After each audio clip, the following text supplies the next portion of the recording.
Namo tassa bhagavato arahato samma sambuddhassa. Namo tassa bhagavato arahato samma sambuddhassa. Namo tassa bhagavato arahato samma sambuddhassa.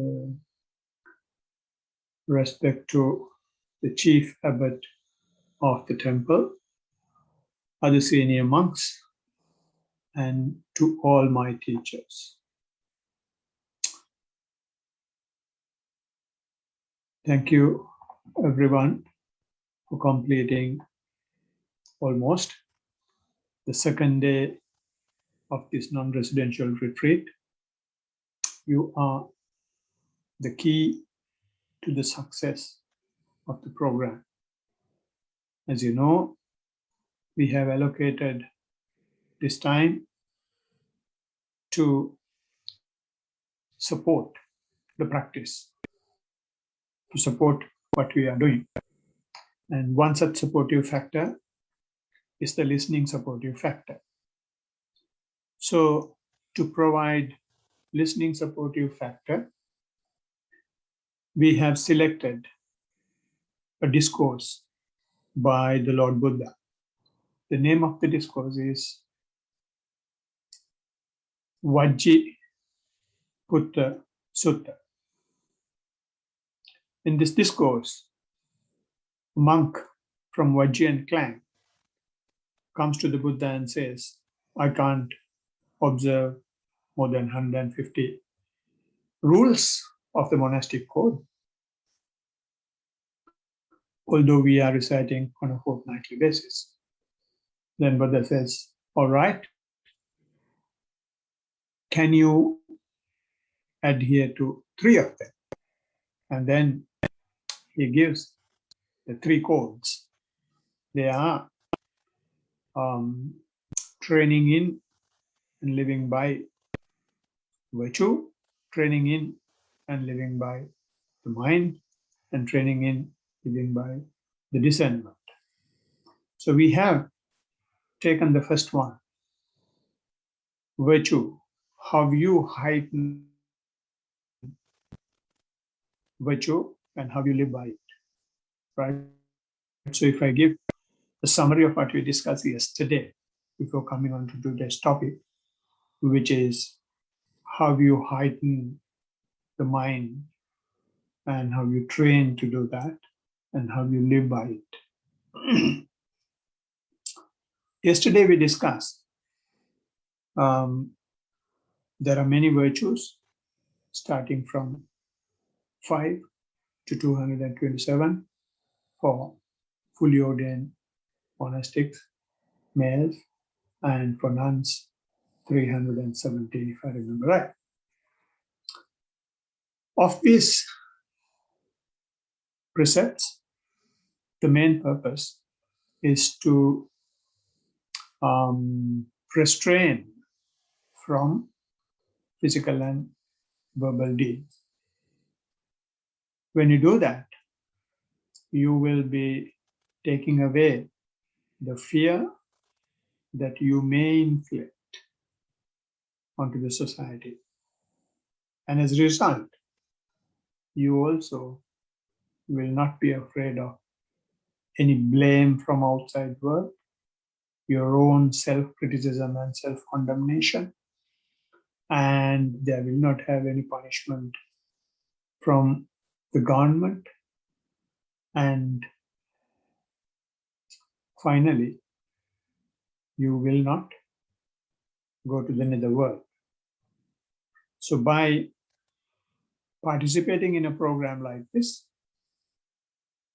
you are restraining completely, 100%, from all unacceptable physical and verbal behaviors.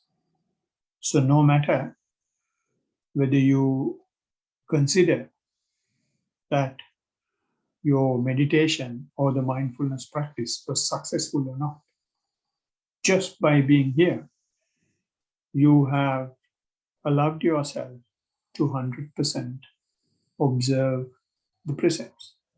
So that's a great achievement. And the question is whether we celebrate it, whether we appreciate it. We don't do that because we always try to think that I should meditate well, that I will have to somehow or other observe all the information of the leg, or see all the facets of the breath coming in and breath going out. Not necessary. It is good, but although you can't do it, even if that doesn't happen, you have another brighter side.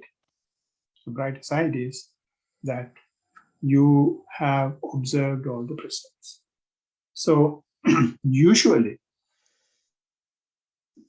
people don't tend to think like that. So this is why we have talks like this, so that we can educate the practitioners the way to look at these things and educate them how to change their attitude towards the practice and towards the life.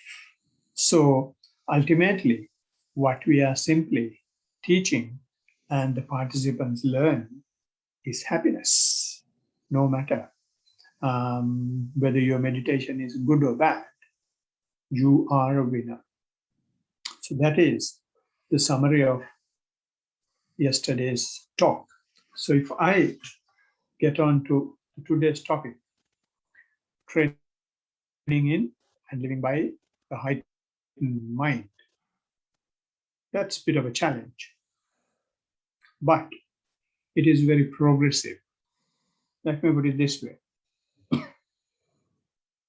Yesterday I said, just being here, you restrain your physical activities and verbal activities. Now it is the turn of the mind, simply. Let me put it that way.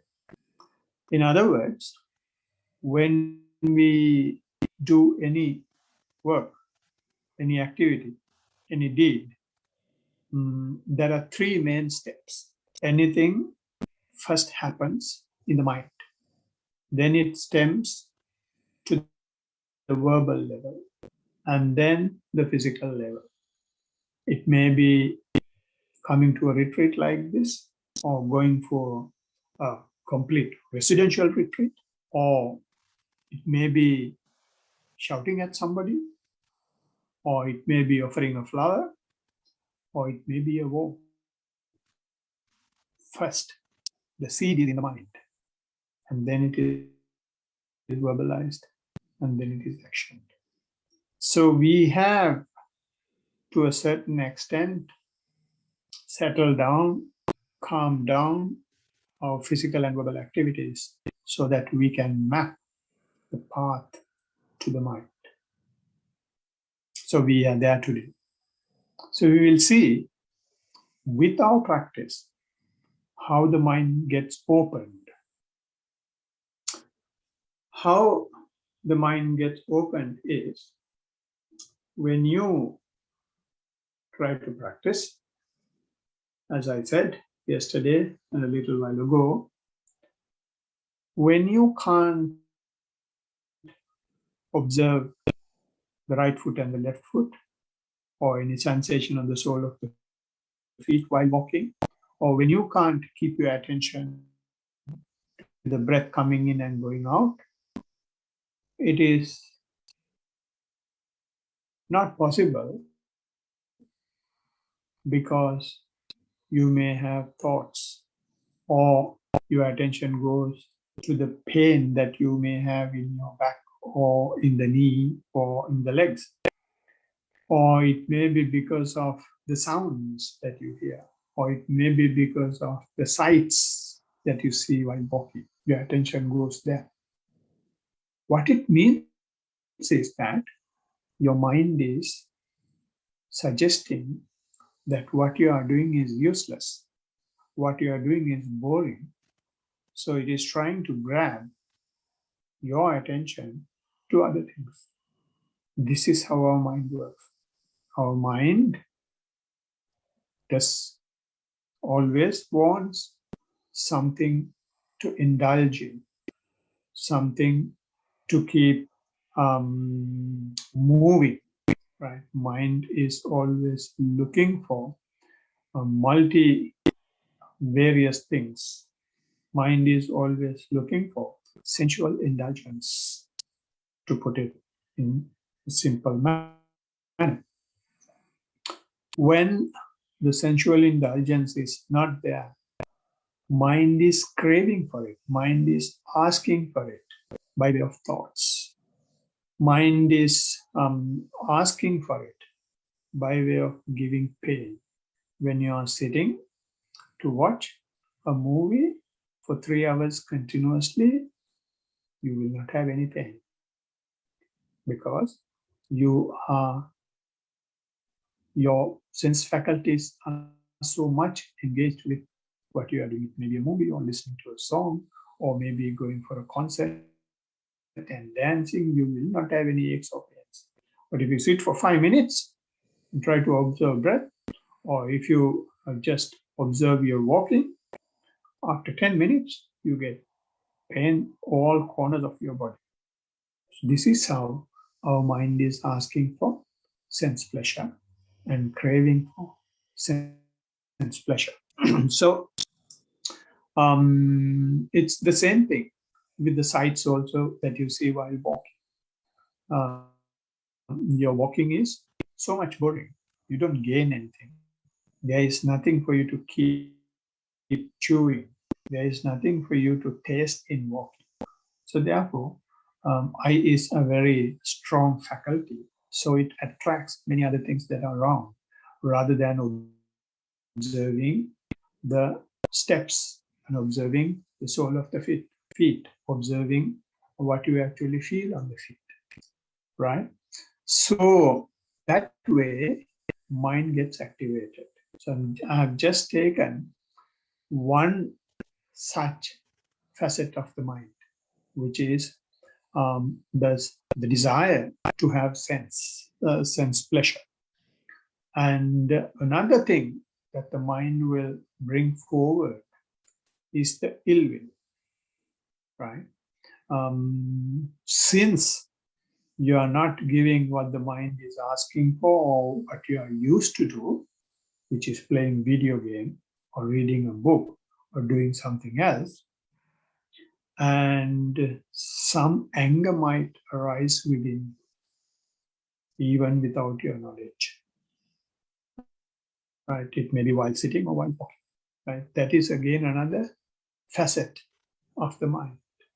And I'm reminding you again, these things are happening, these things are coming up. Why?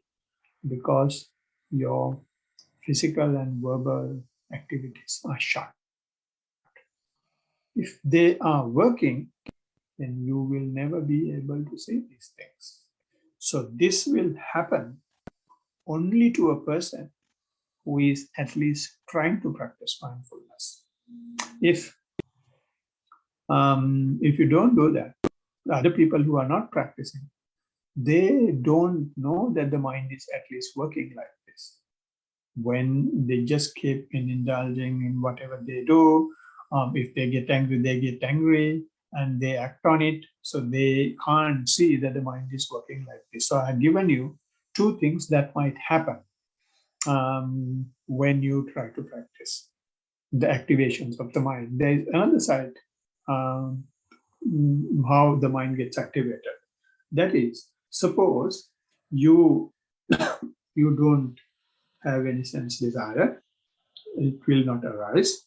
Even ill will not arise. But because since these two are not there, even without your knowledge, you may feel so lethargic. You may feel so bored, right? You are so usually active. But when you come here, when you see the walking path, you start yawning. When you see the sitting mat, you feel what is going on. And you feel very sloth and torpor in your mind. So that's again another mind creation, because mind is not agitated, or mind is not having a lot of positives and negatives happening at the same time at very high speed, mind feels that it is sleeping, right? So sloth and torpor is another side that the mind has, and that will be activated when you try to practice. There are two more, and the other one is called restlessness and worry. Restlessness and worry means since you are not doing things that you are used to do, you may feel very restless. And what is going to happen if I don't do that today, or if I don't go to market today and there is nothing at home, and a lot of future plans will come into your head, and you will keep on thinking about it because you are not involved in anything as such. So the restlessness will come. Or since you are so quiet and calming down everything else, your past may pop up, and it may lot of episodes, lot of stories will come, and they will try to make you worry, right? So that is again activation of the mind, because your physical and verbal deeds are controlled, managed to a certain extent, right? And the next is skeptical doubt. Skeptical doubt means the doubt of what is going on. Is mindfulness a thing that will actually work? Will it really bring happiness? Or is the teacher capable of enough teaching these things? Or um, um, has actually Buddha enlightened? Are the monks really practicing, and have they really realized? And are these people doing it? Are they doing it properly? And like that, you may feel lots and lots of doubts about the practice, about the teacher, about Buddha, and sometimes even about yourself, right? So these are 5 things that will appear in your mind when you try to practice, right? These 5 things are called 5 hindrances. I will label them again. The first one is sensual desire. Second is ill will. Third is sloth and torpor. Fourth is restlessness and worry. And skeptical doubt is the last one. And they will not appear all of a sudden. They will appear only when you progress in the path. So again, a silver line. Let me explain you how progress in the path. Right, the first one you already know, because you are successfully restraining your sense faculties. The certification of the restrainment of sense faculties is the appearance of the hindrances. So you never think that appearance of hindrances are confirming that you are a good boy or a good girl. That is what it simply says, because you don't do any bad things. Their shadows are coming up. These things that are coming from the mind are not the actual things that happens.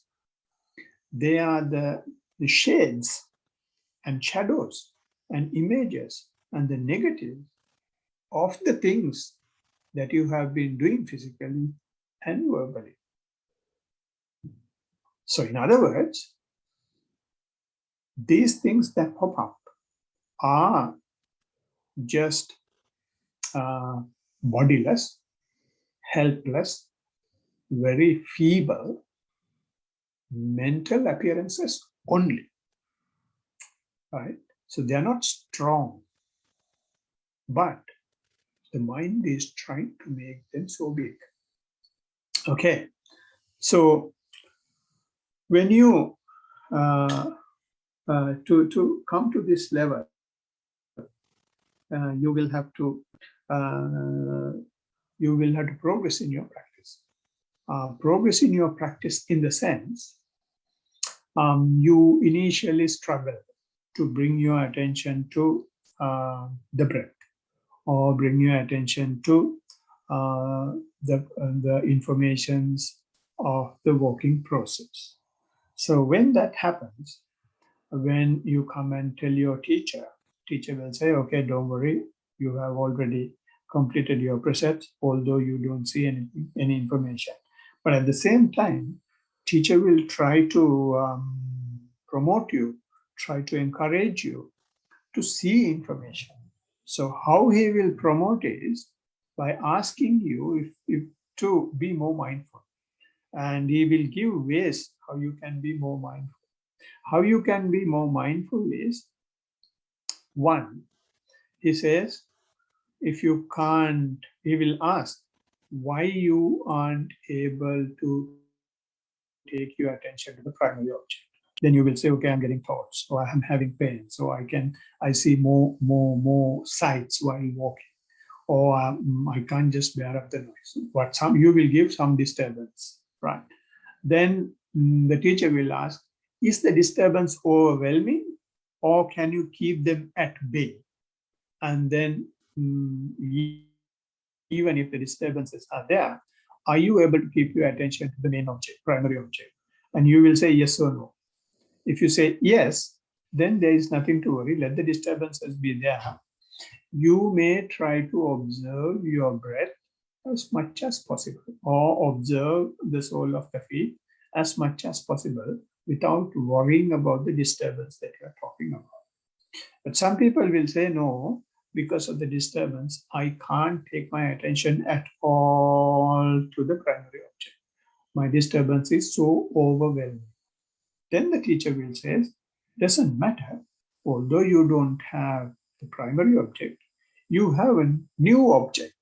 You can observe that, right? Then he will say, yeah, I can do that. And that is easy. And when the sound is coming, he will be keeping his attention not to the walking, now to the ear instead. You are walking, you don't stop your walk, but still attention will be in the ear.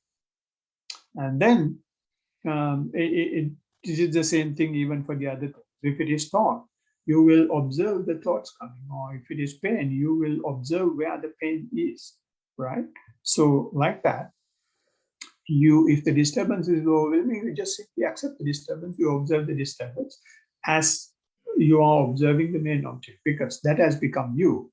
So mindfulness means observing or knowing what happens right here, right now to you.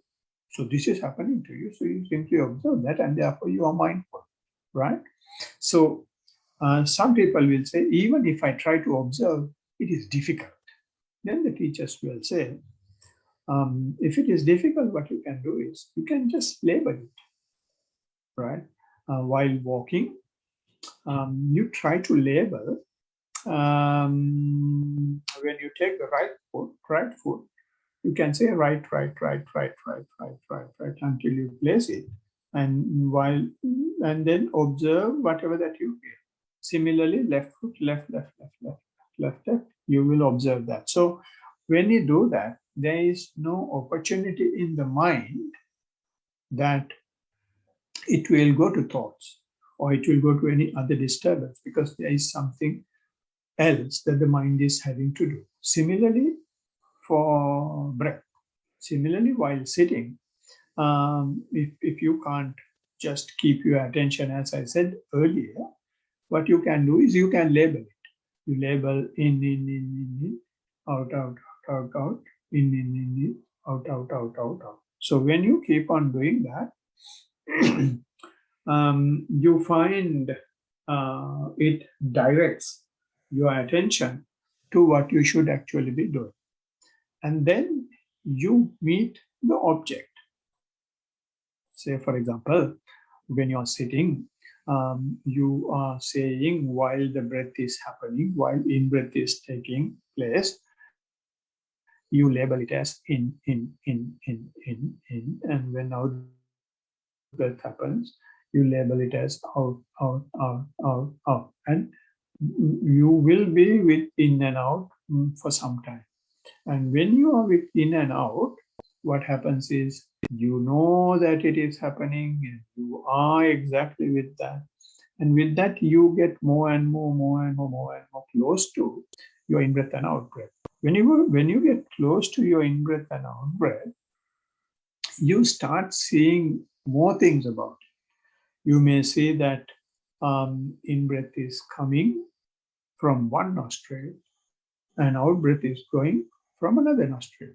Or you may see in-breath is from both the nostrils, or out-breath is only from one nostril, or any other combination. I can't I can't tell you exactly what will happen. It happens to you, and you should tell me when you observe. So what I simply want to say is, when you get close, you start seeing more facets of what you have been observing. Some people say, when I'm breathing in, my breath is cold, and when it comes out, it is warm. So you get closer, you see things more clearly. Similarly, in the walking, you may start seeing many facets of the walking process, not only the sole of the feet. So what it does is, it settles your mind down to the object.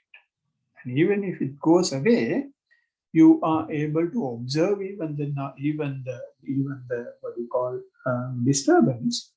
And once you observe the disturbance, you will see the disturbance disappear. And once again, your mind comes back to the primary object. So now everything under control. So since things are under control, since you have no disturbance from anything else as well, you become more and more happier, right? And you start feeling that happiness. So that way, your concentration improves, right? So when the concentration improves, and when you keep on doing that, and you are doing it now for 30 minutes, you feel this is a cool game, and you should increase it to 45. And when you increase it to 45, it's going so well, but a bit difficult because a bit more pain is coming now than earlier because you have increased the time. But since it is attractive, you think of doing 1 hour. So when you sit for 1 hour, after some time, after 45 minutes, this pain becomes excruciating. You simply can't sit. You feel that your leg is going to blast now. Leg is going to go into pieces, or it's going to be in a warm pan, hot pan. So you feel burning so much because you're sitting for a long time. So what I'm trying to tell here is not to avoid sitting long time. What I'm trying to tell you is, when you keep on doing things like that, at one point or the other, you may have pain coming up. So when the pain comes up, the earlier calm manner that you had will disappear. But although it disappears, now your mind is progressing. Initially, now you have been with the body, you have been observing the many facets of the body. And after observing the facets of the body, you open yourself into the gate of the mind. What do you mean by the gate of the mind is that the body is usually having all these type of sensations: burning sensation, tingling sensation, pins and needles, and cutting sensation, throbbing sensation. So all these sensations are there in the body, whether you like it or not. But when you get more and more close to the body, these things start popping up: heaviness, roughness, toughness, warmth, coldness, all these things, cohesiveness, shrinking, right? And all these are there. So when those things appear, because you are more close to the body, your mind is in the body, mind gets activated to those sensations. mind will start liking some sensations and disliking some sensations. So therefore, what it tells is you have been observing your body, you have taken your mind to the body, and because your mind is in the body, now you are seeing the actions of the mind, which is liking and disliking. Right? So, what Buddha says is to keep your mindfulness in front, right? Now, when these things are happening, that is why I said even earlier, when there is a pain, just go to the pain and observe the pain. Now it has become you overwhelmingly. You simply observe that pain. Get as close as possible and keep on observing, keep on observing. When more you observe the pain, worse it becomes. That is how it starts. Worse it becomes, then you feel even beating the teacher. And sometimes you get so much annoyed even with the Lord Buddha. It has happened to me, right? Because so much of pain is there and you get angry with everybody, right? But what it does is the dirt that we have in our mind, it is pulling out now. So when it is coming out, we should not be angry with the anger that is coming out. We will let it simply observe. So when we observe, we don't create another spark. We let it come out and vanish. So it keeps coming, keeps coming, keeps coming. You keep non-reactionary, you keep observing. Without any choice, you just keep observing. You simply pay your bare attention. And they come and go away, they come and go away, they come and go away. After some time, you learn, when you get more and more close to this pain, it is not as unbearable as earlier because now you're doing it over and over again. You keep your timetable and you maintain your practice and you practice every day, so you get used to it. What happens is not that the pain goes away, to a certain extent, it goes away as well. Your attitude towards the pain changes. So, when the attitude towards the pain changes, your mind is getting heightened up. You are training your mind. So this is what the Blessed One is trying to tell you. This is just one step. And then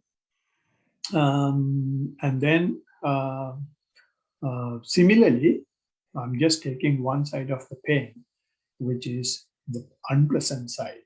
To pain, there is another side, another two sides rather, the pleasant side. Some people, they will not have pain like that. When they increase the time, they get more and more close to the object.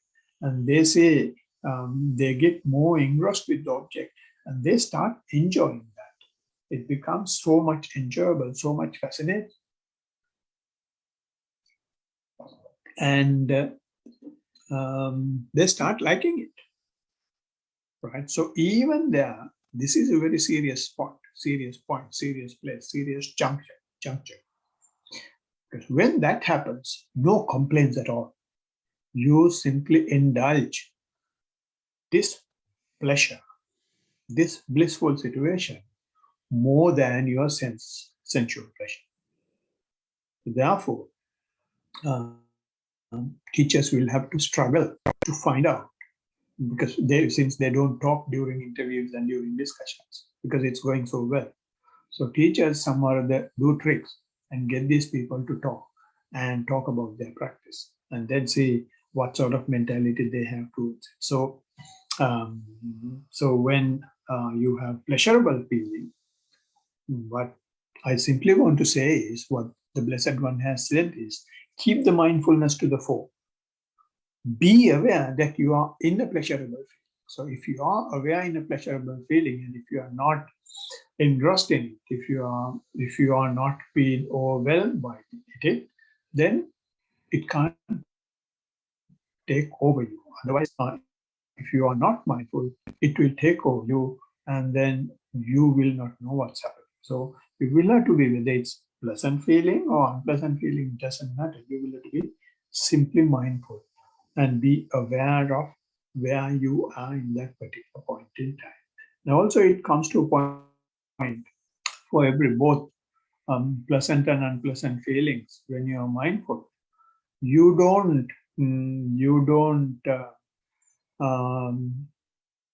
create any spark. You don't create any reaction. When there is no any reaction, it becomes so dull. So if you are shouting and screaming when the unpleasant feeling is there, and if you're so elated when the pleasant feeling is there and you talk very high about it, then you identify yourself with it and it becomes your life. But when you don't do it, they gradually subside. And it comes to a point, no pleasant feelings, no unpleasant feelings. It is so dull. Even when it becomes dull, even when it becomes very miserable, even when it becomes very boring, still you can be mindful. That is also a facet of the mind. That is also a facet of the mind, and you can be mindful. And if you are mindful of the boredom, if you are mindful of misery, if you are mindful of the dullness, then the dullness will be dull, boredom will be bored, misery will be miserable, happiness will be left with you. That is how, again, you heighten your mind. No matter whether you are observing your body, no matter whether you are observing the feelings. Similarly, this way, after you overcome your feelings, then what you do is from the body, you get into the actual mind. When you go to the actual mind, the things that I mentioned earlier will pop up again in very high intensity. You still see, because you were enjoying pleasurable feelings, because you had the sensual desire. You were enjoying the unpleasant feelings, or you were talking about unpleasant feelings. You were complaining about unpleasant feelings because you had ill will, right? And you are talking about dullness or the boredom because you had sloth and torpor.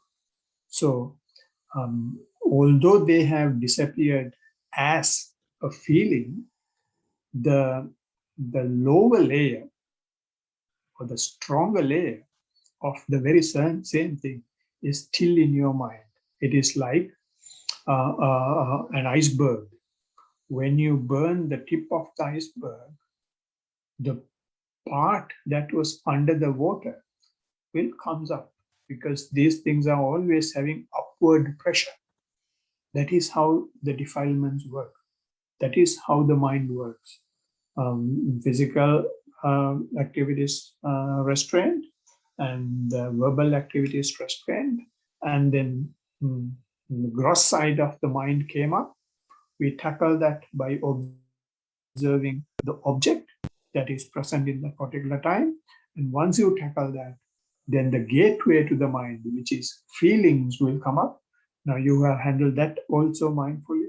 Now what actually is naturally going on in the mind is coming up. And once again, in the same manner as hindrances, these 5 hindrances will come up. So when these 5 hindrances come up once again, most of the time, what you feel is that you are going back in the practice.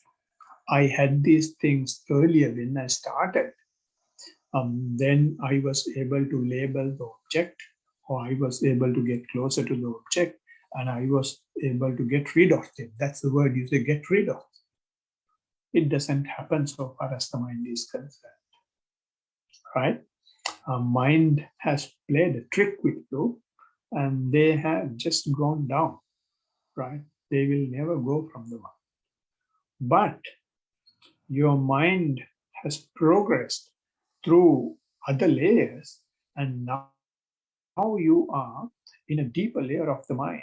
In that deeper layer of the mind, you see very strong side of the hindrances that you saw earlier, right? So that strong side, although it is strong, you are also strong because you have gone through the body, gone through the feelings, and gone through various facets of the mind. So when those things come up, what the Blessed One says is, that is a natural phenomenon. Sensual desire is a natural phenomenon for any living being. Now you have the ability to see the sensual desire as sensual desire without getting frightened when it comes up, saying that your mindfulness is bad, or getting yourself agitated to activate on it. You don't act upon it, and you don't worry about it as well. You simply observe when the sensual desire appears. The sensual desire appears. That is mindfulness. You are not shaken by anything now. It may be something that you have eaten that comes up, or a place that you have been, or it may be lust. Who knows, right? Similarly, ill will. It will also will pop up. People that you don't like will come into your mind. Sometimes they are the closest friends, or maybe sometimes your very helpful partner, right? Or maybe teacher, maybe the Lord Buddha.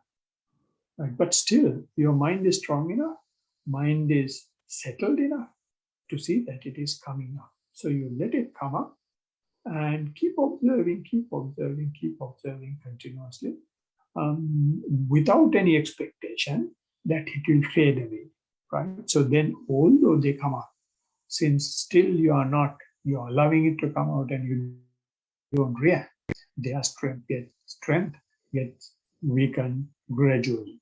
So similarly, with sloth and torpor, what happens is, when the sloth and torpor happens, you feel that you are sleeping in the practice.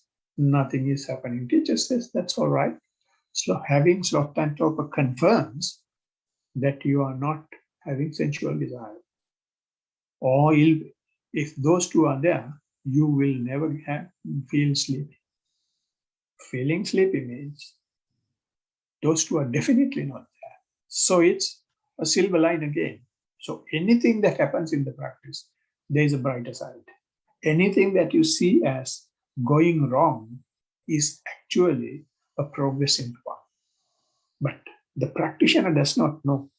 This is why we should have a listening supportive habit. That is why we should discuss, so that people get encouraged. People can understand what is going on in the practice. So therefore, what teacher says is, when those things happen, try to observe. And then when teachers say try to observe, the listener will think the teacher should be mad, because when sleepy, where is observation coming from? It is not grammatical, it is not practical. So they think this teacher is stupid. Actually, if you go very prepared, what teachers would ask you to do is, when you will be feeling sloth and torpor and you may feel like you are sleeping, and after some time you may feel that you are waking up. When you wake up, and you keep on observing and then see whether you fall asleep again. If that happens, which means it is a process that takes place. When a process takes place, what you can do is, you can be a bit more vigilant, a little bit more vigilant, and try to see the time or the point of what happens to you just before you fall asleep, right? Try to see the beginning of falling asleep. If you get to that point, and if you can observe that, if you can get awakened into that, then your sleep will go forever. When I said this sometime back 5 or 6 years ago in Melbourne, someone really challenged me, asking me, "Are you saying this after doing?" Because people think if you sleep, you sleep. There is no question of awakening into the sleep. It is very much possible, but you will have to be very prepared. You will have to see that it is happening over and over again. Then it's something that happens. Then you can get quietly prepare and get more and more vigilant to catch that point. Once you catch that point, you will be opened up into it. The ignorance that you had at the to fall asleep will vanish, right? So that's heightening your mind. You're becoming an awakened person. Similarly, restlessness and worry, that happens mainly now when your mind is progressing. When you're observing your object, you may feel, oh, I should observe the next breath. I should observe the beginning of the breath. I should observe the middle of the breath. I should observe the end part of the breath. And I should observe how the out breath of then you agitate yourself to see the next thing, to see the next thing, to see the next thing. So that you agitate by agitating yourself to see that um, is restlessness. Now, not about the things that will happen in the future, but about your path itself, right? Similarly, worry, and if you miss a breath, you will start worrying, oh, I should have done this instead of this. I was just thinking what to do instead of observing, and you start worrying about the past moment and lose this moment. So, whether restlessness or worry, it happens now, and it is a facet of the mind.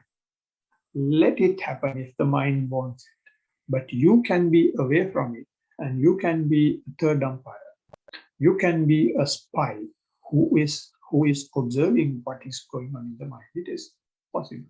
So Buddha says these are natural phenomena that will take place to anyone who has a mind. So nothing to worry.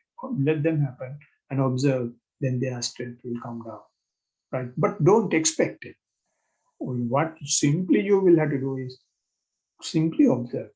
And after observing it for some time, you will see it for yourself. But you should not have at least slightest expectation in the back of your mind that this will go away. Having that expectation will delay the progress. You will not be able to do it. You definitely will be able to do it because you're practicing continuously, but it will delay. But if you don't have it, your mindfulness will be so pure and it naturally will disappear.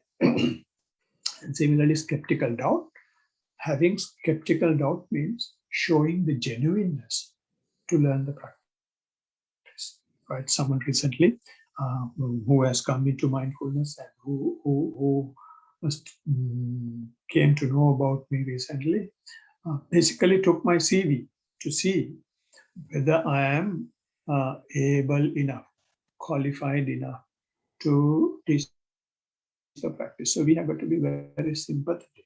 We have got to be very understanding of this type of question because these people are genuinely interested in doing this. It is very difficult to find people interested in doing this. So even if people are having some skeptical doubts, so we will have to very patiently answer them so that they can reap the benefit of being mindful. So these things, when they appear again, the five hindrances, um, five mental hindrances, some people call it. Buddha has shown them as having sensory desire or sensual desire. He has given a simile of water. He says having sensual desire is like having colored water. You see everything through that colored water. And if you're having ill will, he says it is like boiling water. You will not be able to see the bottom of the mind. So to see the bottom of the mind, you will have to simply wait so that the boiling will calm down. And similarly, sloth and torpor means it's like stagnant water or still water. You can't see the bottom clearly. And restlessness means the water with ripples or waves. So therefore, again, when you see the bottom of the mind, bottom of the pool, bottom of the water, you will not be able to clearly see. Having skeptical doubt means murky water, right? So whatever it is, if you let, if mindfulness is sharp, and if you don't react to it, then everything will settle down. The mind will be clear. So these things are called hindrances because if you don't observe them, they become, they darkens your mind.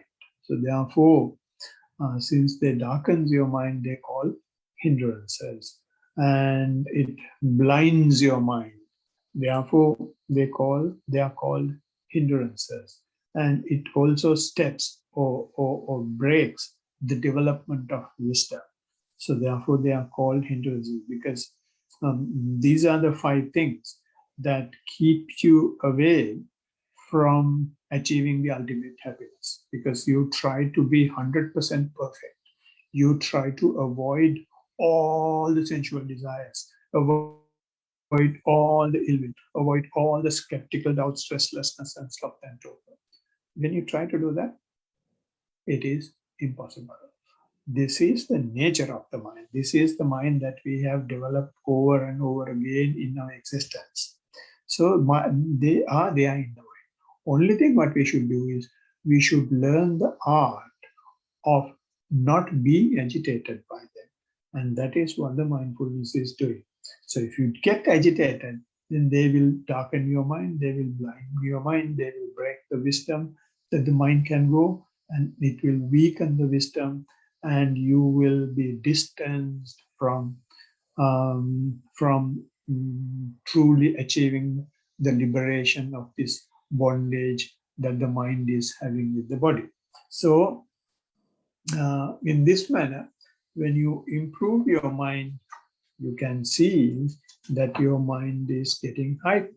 This is the training. If you keep doing that, that is the training that you will have. And another thing that I should mention here is mindfulness has been introduced by Buddha to handle these things. Buddha said to keep the mindfulness to the fore, no matter what your object is, just keep observing without any reaction. That is his simple advice. Just be aware. Being aware is the only thing that the Blessed One is promoting. So when you just be aware, you will not provide any opportunity to react mentally. When the mental reaction is avoided, naturally verbal and physical reaction will not. It may be hard, but very much possible. This is something that an animal can't do. When a cat sees a mouse, I should not tell the rest, right? Similarly, if a dog see, sees some poo on the road, it doesn't care whether its master is wearing a tie and full suit. It wants to at least go and sniff that. That is how our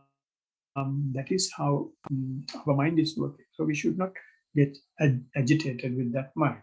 So you simply observe that. And what I want to tell is, Buddha used keeping the mindfulness to the fore to handle these things, to tackle these things. One might think, even before Buddha, there were people who had developed their mind. And what about them? Because there were people during Buddha's time, you may have heard, a lot of ascetics achieved very high stage of mind development. But no one was liberated. How they handled the hindrances was different. Let me tell you how different it was. What they did was, when they have any hindrance, they somehow or other was hanging onto the object. Say, for example, they take the breath, they somehow or other try their level best to hang on to the object. If you hang on to the object, you will be away from the sensual desire. If you hang on to the object, you will be away from ill will. If you hang on to the object, you will not be asleep. If you hang on to the object, you will not be restless or having worry. If you hang on to the object, you have no opportunity to generate doubts. So therefore, before the Buddha, people had that technique, and they had other techniques as well. When they have sensual desire, what they did was, another thing, they go to a charnel ground, which is a cemetery where the dead bodies are thrown. They keep on looking at the dead bodies. Then you will not, sensual desire will not happen. But it is not practical. There is a story during Buddha's time. A monk has done that, and when monk was observing a particular body, he has seen a long hair. And with the long hair, he has generated so much lust. And he has come back and told Buddha. Buddha said, those are very temporary measures. They will not heighten your mind. They will just block the things that you have in the mind. They will just suppress the hindrances. So without suppressing, what you will actually do is let them come out. Don't react to it. Right? So going to charnel ground to observe dead bodies when you have sensual desire is a reaction in itself. The Buddha says, don't do that. Similarly, when you have ill will, people think expressing loving kindness or mudita will get rid of ill will, sorry. You will feel like it is happening because you are suppressing it, but don't know what time it will explode. Right? It has happened to me, and not because I suppressed, because that is also part of progress. So anyway, what I want to tell you is, before Buddha's time, people have used such techniques as well to suppress them. And similarly, when you have skeptical doubt, what they say is, recite qualities of the Buddha teaching and the monk, so that the doubts will go away. Once again, Buddha himself says, it will work, but it will simply suppress. Instead, what you will have to do is, you will have to let the nature takes its place and you avoid your reaction. So you will change your attitude towards these things and they will completely go away. So that is how the insight to things will happen.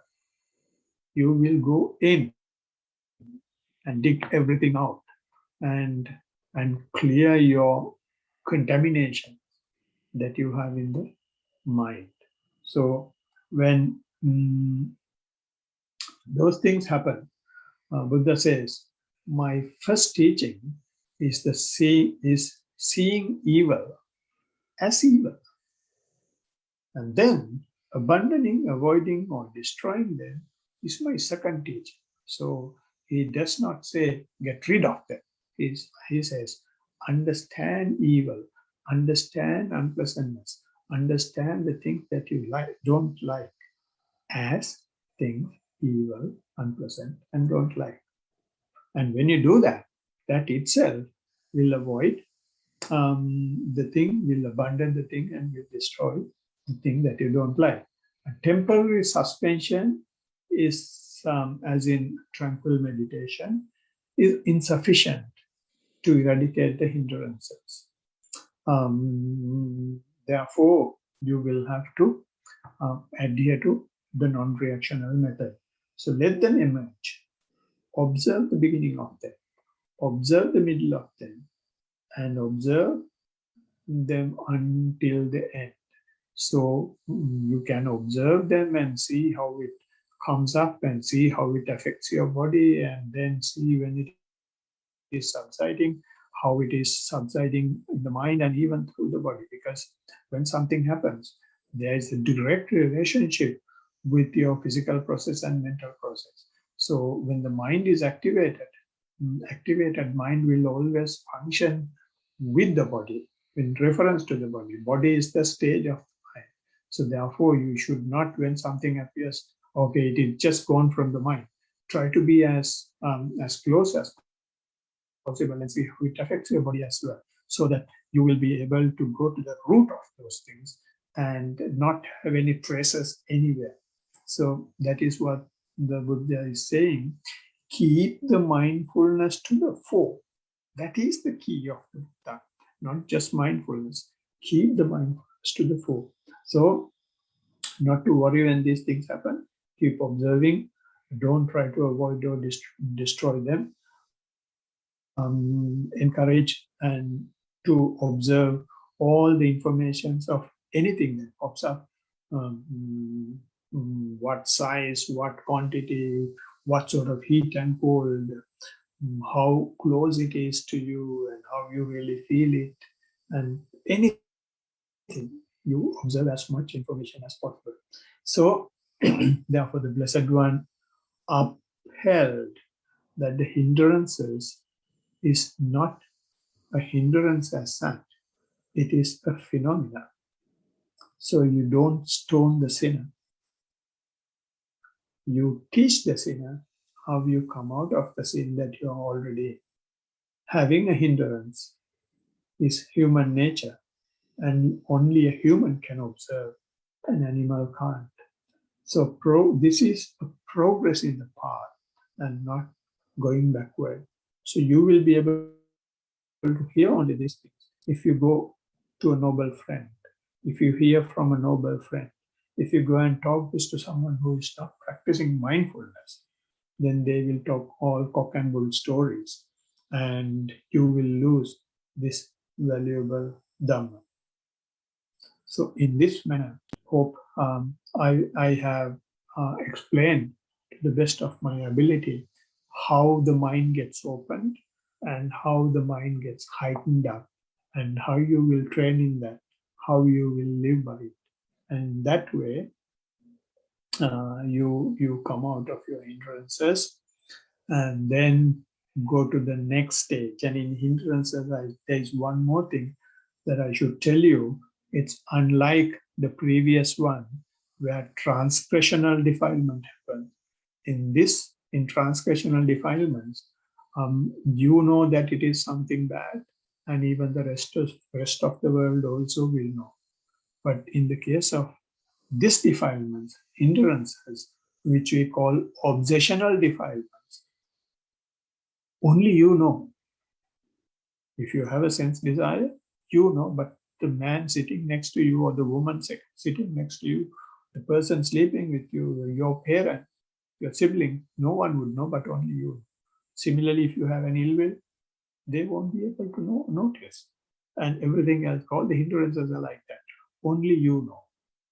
So, hope this gives you some encouragement to keep on practicing mindfulness and come out of the mess we are in.